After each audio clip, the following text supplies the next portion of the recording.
નથી, સમજો વસ્તુ બરાબર. હવે આ જે સંપાદન થયું છે અને એના કારણે તમારી લાગણી જે તમે વ્યક્ત કરી છે, કદાચ આ સાહેબે મને કીધું એમ એમણે તમારું આવેદનપત્ર આગળ પહોંચાડી દીધું છે, બરાબર છે. હવે જે આ જે મેટર જે છે, આપ જે કહો છો કે આપની જમીન તેમાં સાહેબ કે હું કે મારા ઉપર જે સાહેબો છે એમાંથી કોઈને એવા અધિકાર રહ્યા નથી કે એને કંઈ 30 મીટર કરી શકે, કારણ કે કાયદો એવું કહે છે કે 60 મીટર જ રાખો, બરાબર. હવે તમને ઓછામાં ઓછું નુકસાન જાય અને તમને સારું વળતર મળે એવી અમારી તો કોશિશ, અમારી નિષ્ઠાપૂર્વકની કોશિશ એવી જ હોય, બરાબર. અમે તો કાલે સાહેબ કે હું અહીંથી બદલીને જતા રહેવાના છે, તો અમે એવું ઈચ્છ્યું કે તમે અમને વર્ષો સુધી ગાળો દો કે આવા સાલા ખરાબ માણસો આવે તમને નુકસાન કરી ગયા, એવી કોની ઈચ્છા હોય, બરાબર. કે આ રીતે તમારી વચ્ચે આવીને તમારો રોષ સહન કરવાની કોની ઈચ્છા હોય? અમારી ઈચ્છા એવી કે તમારે ઘેર આવીને તમારી ચા પી, બરાબર છે. પણ હવે આ સંજોગો એવા છે ને, આ સંજોગો આ જે કાયદો છે અને જે સંપાદનનો હુકમ થઈ ગયો છે, લાંબા સમયથી આ પ્રક્રિયા ચાલે, આ કંઈ રાતોરાત થતી નથી. એના જે 2 તબક્કા છે જાહેરનામું બહાર પાડવાના, એ પણ આપણે પૂરા થઈ ગયા છે. એના પછી ઓથોરિટીએ ઓર્ડર કરી નાખ્યો અને ઓર્ડર કરીને આપણે જમીન સંપાદનમાં લેવાની. તમને કદાચ મારી વાતથી કેટલાક મિત્રોને એવું લાગતું હશે કે સાહેબ સીધા જ આ તો એ જ વાત ઉપર જઈ રહ્યા છે કે અમને કબજો આપી દો, પણ એ વાત આમાં કાગળ ઉપર આવી ગઈ છે એટલે મારે બોલવી પડે છે, હું બોલી રહ્યો છું, બરાબર. તો ભાઈ તમારો કબજો હવે માપણી કરી અને કબજો લઈ અને આગળની પ્રોસેસ માટે સાહેબ અધિકૃત છે.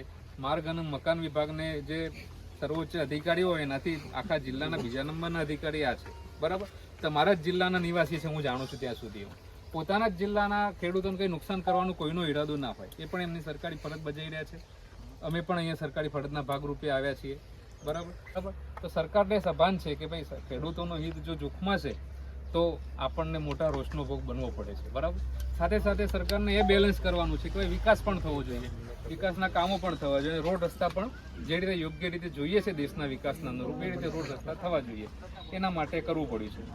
આજે અહીંયા દાખલા તરીકે મારું ખેતર છે અને મારા ખેતરનો ભાગ જાય છે, કદાચ મારું ખેતર જો આમના એલિવેશનમાં ના આવ્યું હોત તો બાજુવાળાનો આવ્યો હોત, કોઈ ખેડૂતનું તો જવાનું જ હતું. જમીન મોટા ભાગે ખેડૂત જોડે જ છે અને બાકીની સરકાર જોડે છે. સરકાર જોડે જે જમીન છે એ પણ લેવા માટે સરકારે પ્રોસેસ કરવી પડે છે, સમજો. એ પણ સીધું નથી કાઢી શકતા. કાલે હું 2-3 ગામોમાં જઈને આવ્યો તો જે સરકારની જમીન છે આમના વિભાગ હસ્તક મૂકવા માટે મારે એ જગ્યાની મુલાકાત લેવી પડી, એની પ્રોસેસ કરવી પડી, અને એ પણ મારે ભલે સરકારનું જ છે. કેમ જીબી છે યુજીવીસીએલ એ મારી ઓફિસનું, અમે સરકાર જ છે ને એ સરકારનું છે, તો અમે બિલ ભરીએ છીએ. એટલે આ આખી એક સિસ્ટમ છે અને કાયદાનું પાલન આપણે બધા અમે કરીએ છીએ અને આપ પણ કરો છો. અને ખેડૂતો તો સૌથી વધારે ભોગ આપે છે અને સૌથી સારું કાયદાનું પાલન કરે છે, એ અમે વર્ષોથી જાણીએ છીએ, કારણ કે અમે મહેસૂલ વિભાગ સાથે જમીન સાથે સંકળાયેલા છીએ. હવે તમારી જે લાગણી જે છે કે 60 મીટરનો અચાનક 30 મીટર કરી દો, એ દાખલા તરીકે આખો રોડ આમ પસાર થાય છે. હવે આ ટેકનિકલ છે, હું ટેકનિકલ અધિકારી નથી, સાહેબ વધારે સારી રીતે સમજાઈ શકે. હા, 60 મીટર નથી, 100 મીટર છે. હું ટેકનિકલ માણસ નથી.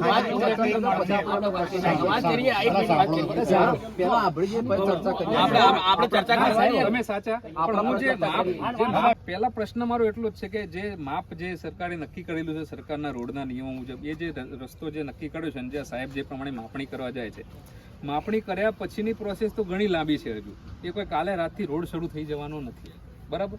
પણ એમણે જે એલિવેશનમાં એમને જે માપણીમાં માપ આવી ગયું છે રોડનું, એ કમસે કમ સ્થળે એમને માપવું તો પડશે કે એટલું માપ અહીંયા છે કે કેમ.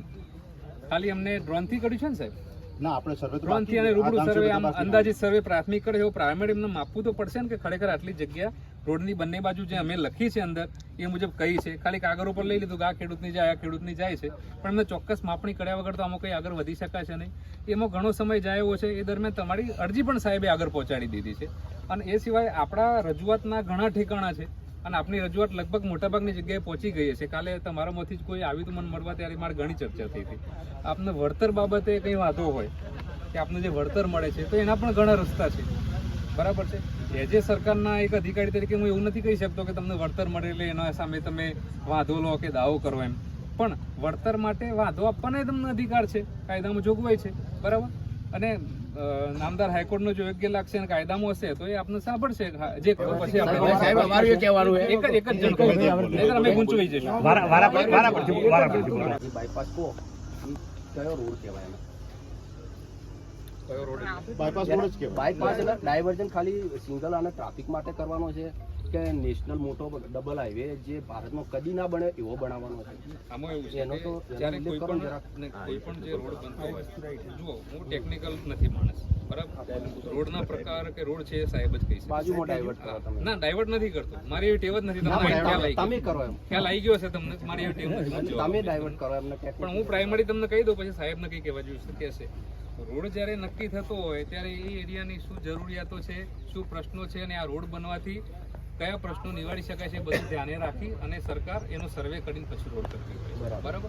એટલે સરકારને એમને જે રોડ નક્કી કરેલી છે કેટેગરીમાં તમારા વિસ્તારમાં આ જે રોડ પસાર થઈ રહ્યો જાણો ને, અમે જન્મ્યા, અમારા બાપ દાદા જન્મ્યા ને ત્યારથી આનું જ છે, બરોબર છે. આ સીધો પાટણને મળે છે, તો કોઈ તકલીફ નહીં થતી. જે મહેસાણા બન્યો છે બાયપાસ, એ 100 મીટર નથી બન્યો, કોઈ તકલીફ નથી થતી, બરોબર.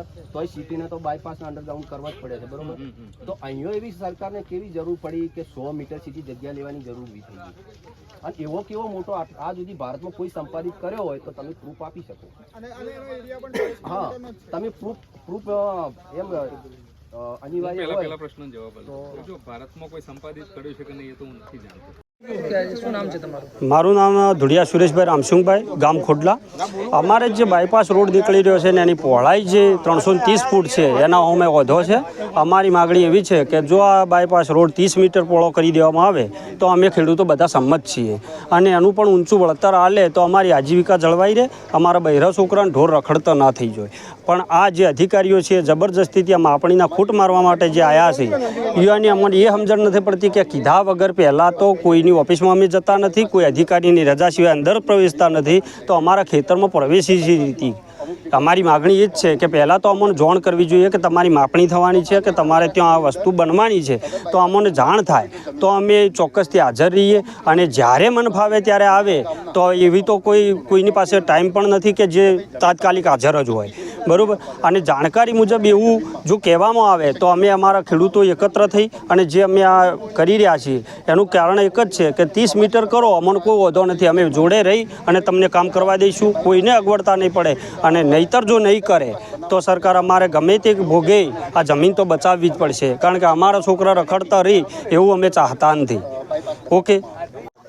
આજે ખોડલાના ખેડૂતો અમદાવાદથી ચડોતર અને ચડોતરથી આબુ રોડ જે બાયપાસ બની રહેલ છે, જેના અસરગ્રસ્ત ખેડૂતો આજે ખોડલા ગામે એકત્ર થયા છીએ. હવે અમારા ખોડલા ગામની અંદર 56 સર્વે નંબર, 22 હેક્ટર જમીન અને 300 ઉપર ખેડૂતોની જમીન આ બાયપાસની અંદર સંપાદન થઈ રહેલ છે. ખોડલા ગામની બાયપાસની અંદર 100 મીટર પહોળાઈની જમીન સંપાદન થઈ રહેલ છે, જેના કારણે 22 હેક્ટર એટલે કે ખૂબ જ મોટા પ્રમાણમાં બાયપાસની અંદર જમીન સંપાદન થઈ રહેલ છે, જેના કારણે ખેડૂતોને ખૂબ મોટું નુકસાન થઈ રહેલ છે. અને 100 મીટરની પહોળાઈના કારણે 5 થી 6 ખેડૂતો બિનખેડૂત થઈ જવા પામશી. અને આજે ખોડલા ગામના ખેડૂતોનો 100 મીટર સામે વિરોધ છે, અને 30 મીટર જમીન સંપાદન કરવામાં આવે તો આ વિકાસના કામમાં અમુક ખોડલા ગામના ખેડૂતો સહભાગી બનીશું અને સાથે રહી અને બાયપાસ બનાવવામાં મદદરૂપ બનીશું. નામ બોલો. રમેશ આકોલિયા, ખોડલા. નાનજીભાઈ જુડાલ, ખોડલા. અત્યારે જે એરોમાં સર્કલના ફરતે ટ્રાફિક સમસ્યાને લઈને જે બાયપાસ રોડ બની રહ્યો છે, તે બાયપાસ રોડ માટે અત્યારે જે સરકાર જમીન સંપાદન કરી રહી છે, તે જમીન સંપાદન સરાસરી 60 મીટરથી 30 મીટરમાં કરે છે. જો ખોડલાની જમીન આવે છે તો તે ગણો કે 100 ફૂટ એટલે કે 100 મીટર કરે છે, એટલે 330 ફૂટ જગ્યા લે છે ખોડલાની. તો જે 330 ફૂટ જગ્યા ખોડલાની લે છે તે આવતા ખેડૂતો, બધા ખેડૂતો જે છે તે જમીન ઉપર આધારિત છે, જમીન ઉપર આધારિત છે. અને એમની પાસે કોઈ સરકારી નોકરી નથી, પ્રાઇવેટ ધંધો નથી, એ જ જમીન ઉપર એમનું જીવન નિર્વાહ ચાલી રહ્યું છે. અને જો આ 330 ફૂટનું સંપાદન કરે તો ખેડૂત પર બિલકુલ જમીન રહેતી નથી. એમને તેઓ એ પોતાનો જે આપું કો ધંધો કે ખેતી છોડી અને જો બીજાને જે મજૂરી જવાના દિવસો આવે એવી પણ સંભાવના છે.